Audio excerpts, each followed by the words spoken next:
Salut, salut, que la paix de Dieu repose sur chacun de vous. On ne naît pas célibataire d'impact. On le devient. Et si tu ne deviens pas un célibataire d'impact dans le monde, Tu seras un célibataire impacté par le monde. alors sois un adorateur, Sois un pacificateur. sois un imitateur du caractère de Christ, Sois un serviteur. sois un missionnaire. En ce jour, nous parlons de comment réussir le choix de son conjoint. D'entrée de jeu, nous avions relevé 3 critères capitaux, fondamentaux pour réussir ce choix. Il s'agissait de un amour inconditionnel pour Dieu. 2, un amour inconditionnel et mutuel pour le futur conjoint ou la future conjointe. Et enfin, un amour pour la mission. En ce jour, nous abordons donc le critère numéro 3 qui est bel et bien un amour pour la mission. Effectivement, aujourd'hui, on parle de la mission. Mais c'est quoi la mission? En tant que célibataire, on dit célibataire, aller en mission. Voilà. La mission doit être pleine de célibataires. Il ne faut pas qu'on voie les papas âgés. Nous avons encore plein de vigueur. Nous sommes encore sans occupation véritablement. Nous sommes encore libres, véritablement libres. Donc, c'est le temps d'aller en mission. Si tu es célibataire, célibataire va en mission.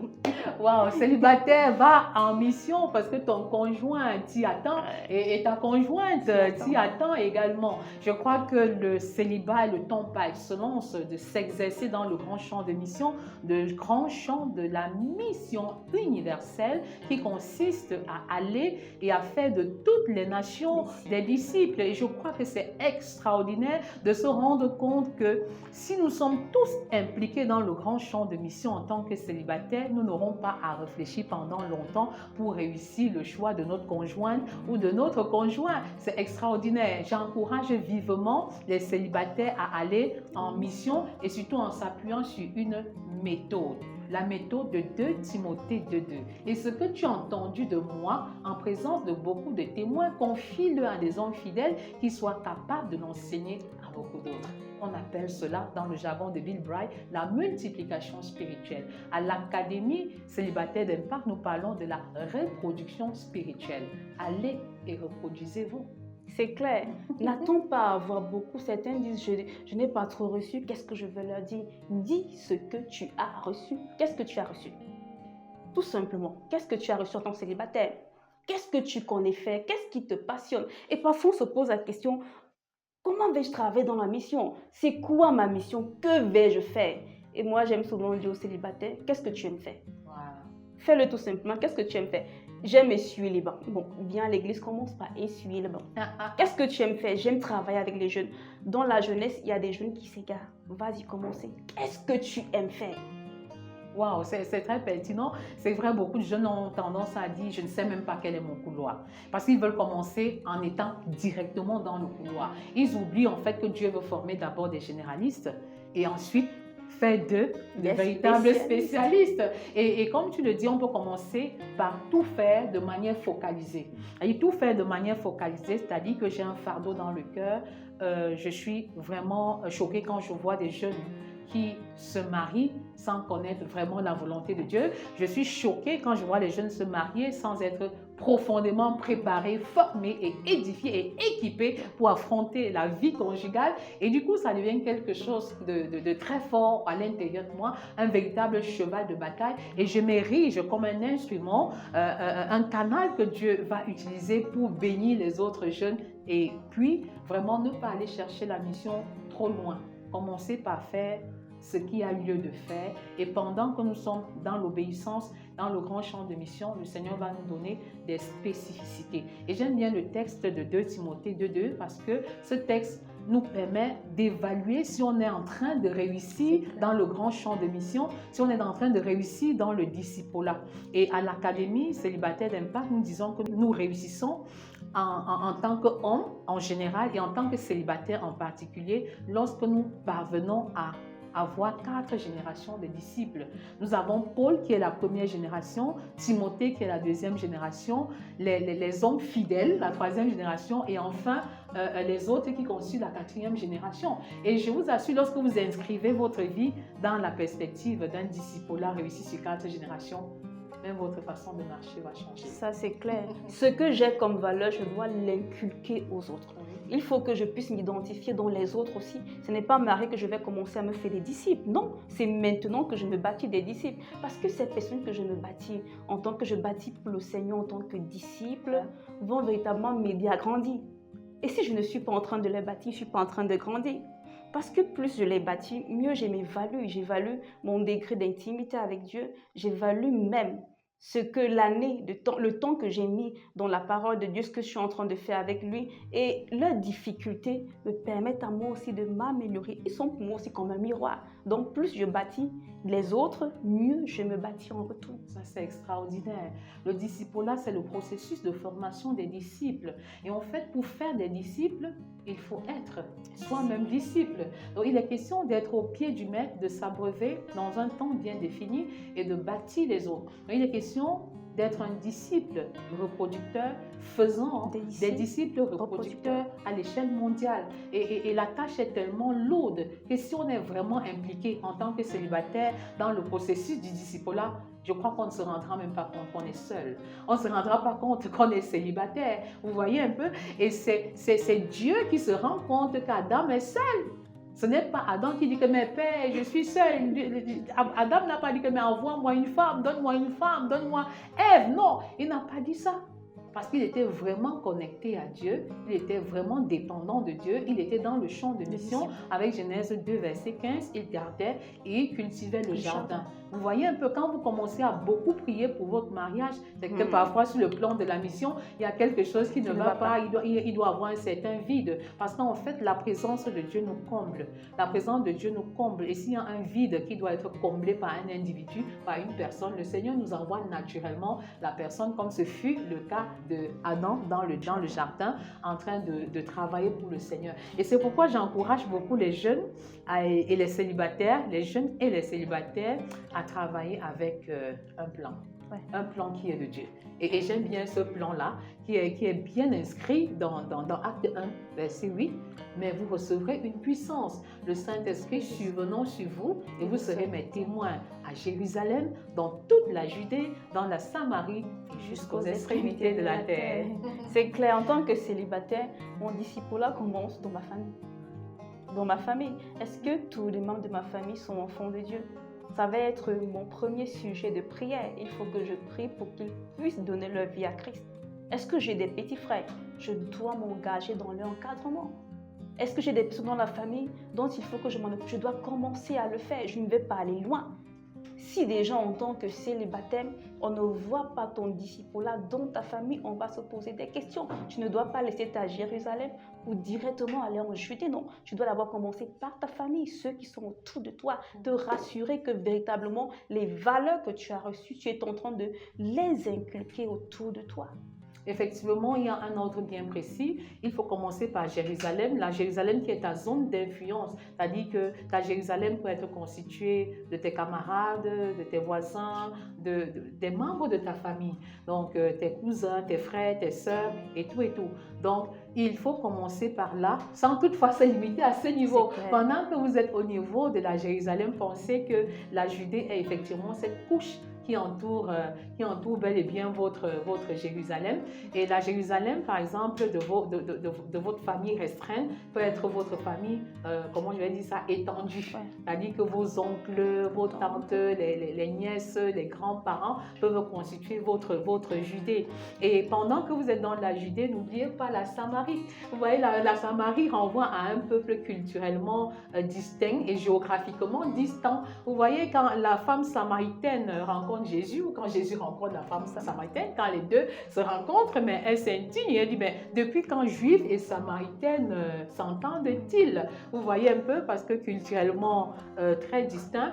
Et je peux vous dire que votre Samarie ici peut être, si vous êtes au sud, comme nous là, peut être le nord, mais peut être aussi le quartier Amoussa, quel que soit l'endroit où vous vous trouvez. Vous voyez, c'est aussi un grand défi de croissance et de maturité que d'arriver dans sa Jérusalem, parce qu'il est plus facile d'aller aux extrémités de la terre. Lorsqu'on dit à un jeune que tu vas voyager, tu vas aller en France, tu vas aller aux États-Unis pour la mission, il te dit même Amen avant même que tu n'achèves la phrase, mais quand il faut faire un pays pays africain ou aller dans un village, ça devient très compliqué. Mais nous avons eu la grâce en tant que jeunes célibataires à l'époque de travailler vraiment dans les zones les plus reculées. À l'époque, nous allions à moto, mais il n'y a rien de plus grand que d'aller en mission, d'aller là où le Seigneur nous envoie, d'autant plus que c'est même en mission que la bénédiction nous attend. C'est même en mission là que l'exaucement est une réalité. Et j'aime beaucoup citer le texte de Jean 15, verset 16, qui dit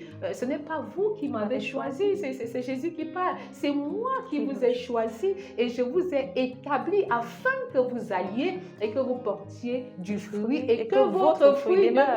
Et c'est alors que tout ce que vous allez me demander, je vais vous l'accorder. Mais comment est-ce que je veux être exaucé? Mais va en mission. Je me suis rendu compte qu'il y a beaucoup de bénédictions dans le champ de mission. Et toutes les fois où je suis allée en mission, le Seigneur a beaucoup exaucé. Parfois même au moment où je m'attendais le moins. Donc j'encourage vivement les célibataires à s'investir dans le grand champ de mission qui consiste à aller et faire de toutes les nations des disciples. Vous savez, le but ultime de Dieu pour l'humanité est de remplir le ciel des disciples. Je ne parle pas des croyants, je ne parle pas des convertis, mais des disciples pour le Seigneur. Des disciples pour le Seigneur. Pour moi, être chrétien signifie évangéliser. Être chrétien, c'est faire des disciples. Et si vous êtes chrétien et vous n'évangélisez pas, vous n'êtes pas dans le processus du disciple-là, je commence à remettre en question votre identité de chrétien. Effectivement. Et lorsqu'on parle de disciple-là, ça ne se fait pas en un jour, en 2 jours.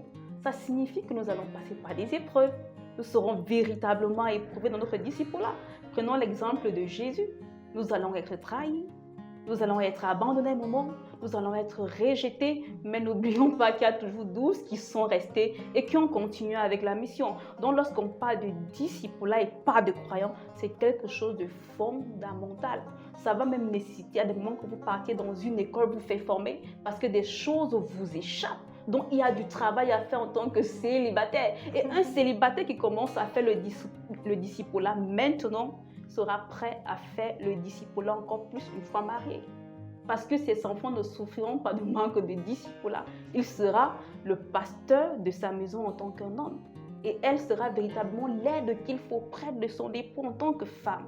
Dans le disciple-là, c'est capital.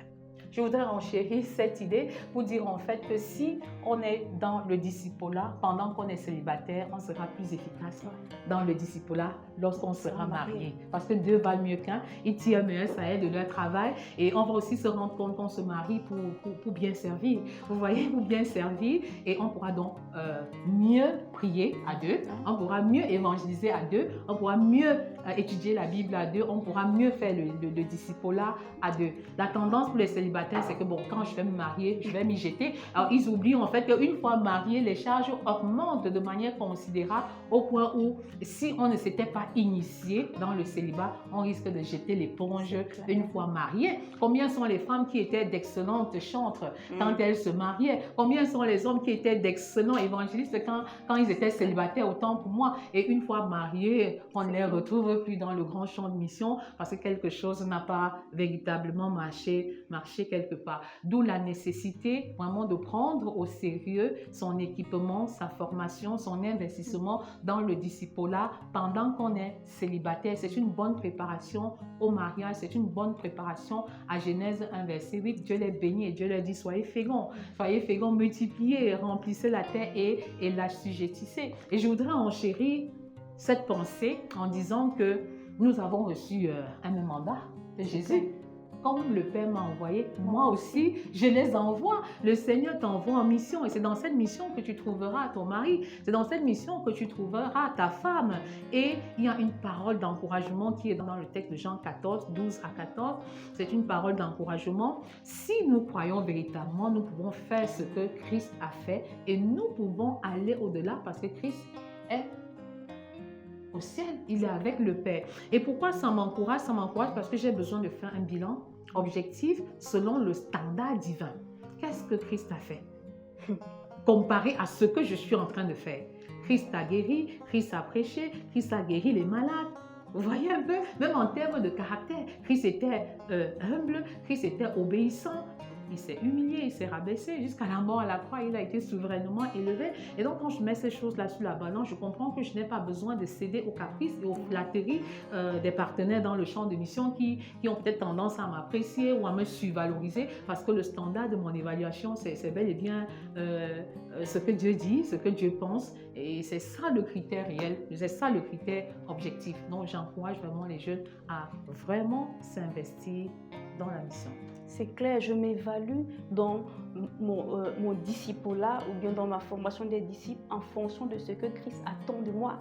Je ne dois pas croire que j'ai fait déjà assez. Non, c'est quoi ton cahier de charge en tant que faiseur de disciples? Si tu ne le fais pas encore, tu dois te mettre sur le chemin, tu es déjà en dehors du cahier de charge. Je dois être véritablement en mission. Et le cas de Joseph me plaît beaucoup parce que c'est dans sa mission où Christ l'a envoyé en Égypte qu'il a trouvé son épouse. Exactement. Et avec ce qu'il faisait comme mission, on a su choisir quelle épouse devait convenir à Joseph. Ce n'était pas n'importe qui, ce n'était pas la fille de n'importe qui. Donc la mission à laquelle Dieu t'a appelé te prédispose à épouser un genre de conjoint, à épouser un genre de personne. Donc véritablement, quel est le standard de Christ pour la mission qu'il t'a donnée? Et maintenant, par rapport à ce standard qu'il t'a donné, où en es-tu aujourd'hui? Où en es-tu aujourd'hui?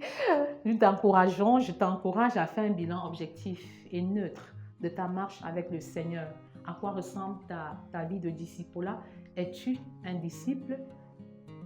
Fais-tu des disciples? Es-tu véritablement un gagneur d'âme? Il y a un aîné dans la foi qui m'inspire beaucoup et qui démontre en fait qu'en 34 ans, on peut gagner tout le monde entier.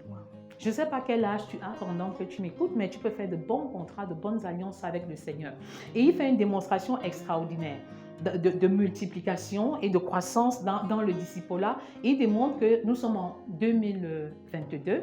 Si par exemple tu t'appelles Jean, en 2022 tu t'es dit, ben Jean devient un disciple reproducteur. Donc en un an, je travaille à m'équiper, à m'édifier, à me former au point de devenir un disciple reproducteur. En 2023, j'aurai formé une autre personne.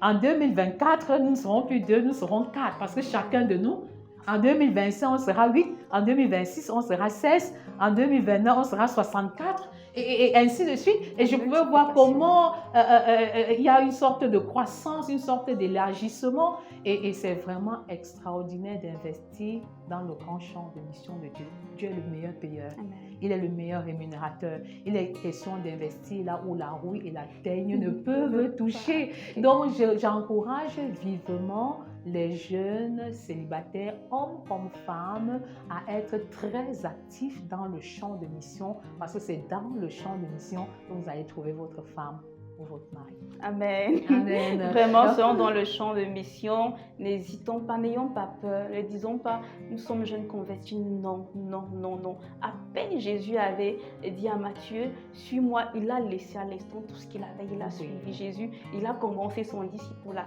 Donc, tu n'es pas assez vieux, tu n'es pas assez vieille, tu n'es pas assez jeune non plus pour commencer le disciple-là. Oui. Le disciple-là, c'est maintenant. C'est la seule chose que Dieu te demandera une fois au ciel. Il faut remplir le ciel des personnes qui font comme Christ. Les jours sont mauvais, il faut racheter Le temps. Ne remets pas à demain, commence à t'investir dans le disciple-là en te formant, en t'équipant, en étant le disciple reproducteur qu'il faut et en faisant des disciples reproducteurs et tu ne le regretteras jamais. Le Seigneur te bénira et la gloire de l'Éternel sera ton partage. Amen. Alors prions à présent pour tous ceux qui veulent s'investir dans le champ de mission ou alors qui ont peur de payer le prix qu'il faut payer pour réussir dans le champ de mission. Père, je te prie pour ces personnes jeunes, célibataires et même des mariés qui hésitent encore et qui ont peur de se jeter dans le champ de mission, qui se disent mais est-ce que je serai à la hauteur? Est-ce que nous serons à la hauteur? Est-ce que nous serons capables de le faire? Est-ce que nous aurons les moyens adéquats pour atteindre les objectifs? Alors le Seigneur te dit, va avec la force que tu as. Allez avec la force que vous avez. Et souvenez-vous qu'un projet de Dieu fait par les hommes de Dieu avec avec les moyens et les méthodes de Dieu. Ne manque jamais de financement. Ne sois pas limité parce que le Saint-Esprit est disponible. C'est la puissance qui est disponible pour réaliser des exploits dans le grand champ de mission. C'est le Saint-Esprit qui travaille au travers de nous. C'est le Saint-Esprit qui change les cœurs. C'est le Saint-Esprit qui convertit les vies. C'est le Saint-Esprit qui nous dirige, qui nous oriente. Et tu as un double avocat dans ce processus. Jésus assis à la droite du Père intercède en ta faveur. Et le Saint-Esprit sur la terre est également d'intercéder, est en train de t'orienter, de te montrer la voie à suivre. Et je voudrais t'encourager, toi qui as été déçu par les faux frères dans le champ de mission, à ne pas abandonner, à ne pas jeter l'éponge, parce que c'est pour Dieu. Ne jette pas l'éponge, n'abandonne pas, ne délaisse pas, parce que c'est pour Dieu que tu travailles, c'est pour Dieu que tu fais cet investissement. Ce n'est pas pour un homme que tu le fais. Non, laisse la trahison des faux frères, laisse.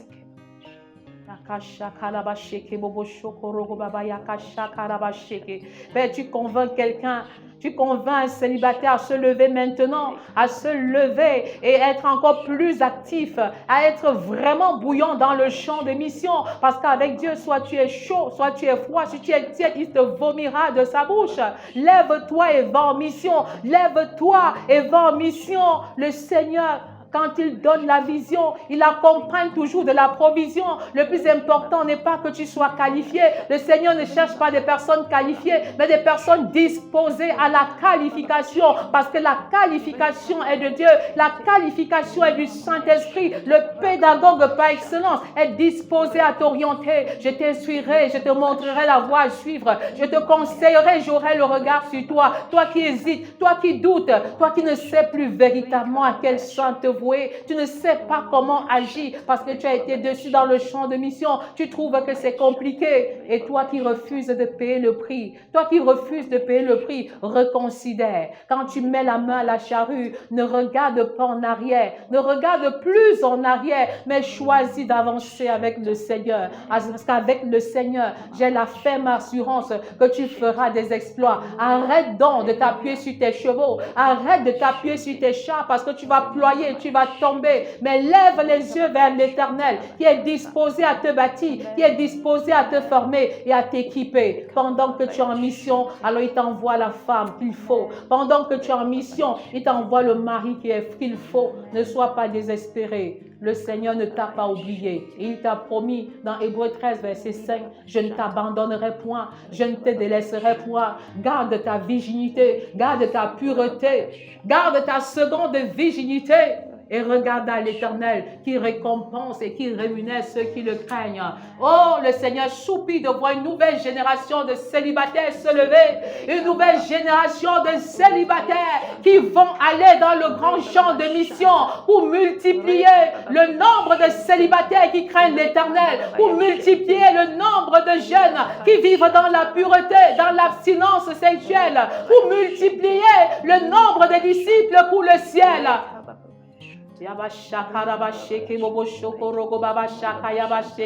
Père, tu déverses ta pluie de bénédiction.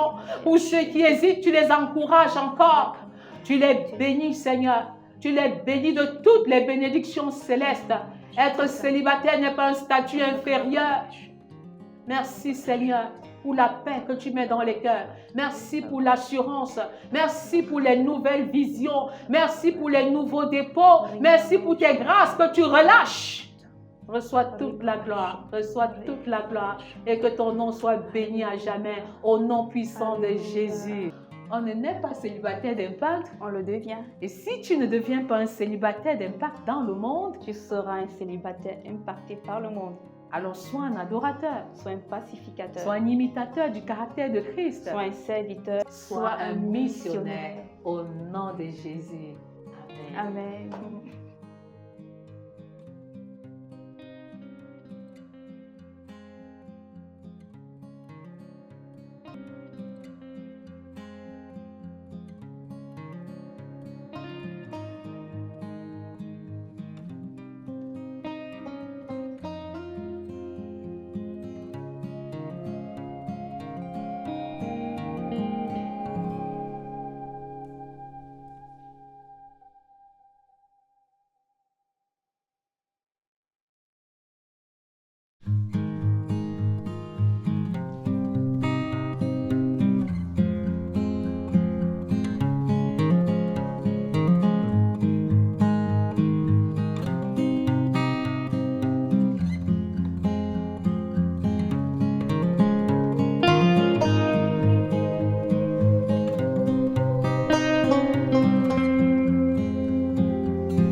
célibataire d'impact du docteur Naomi Demezeau.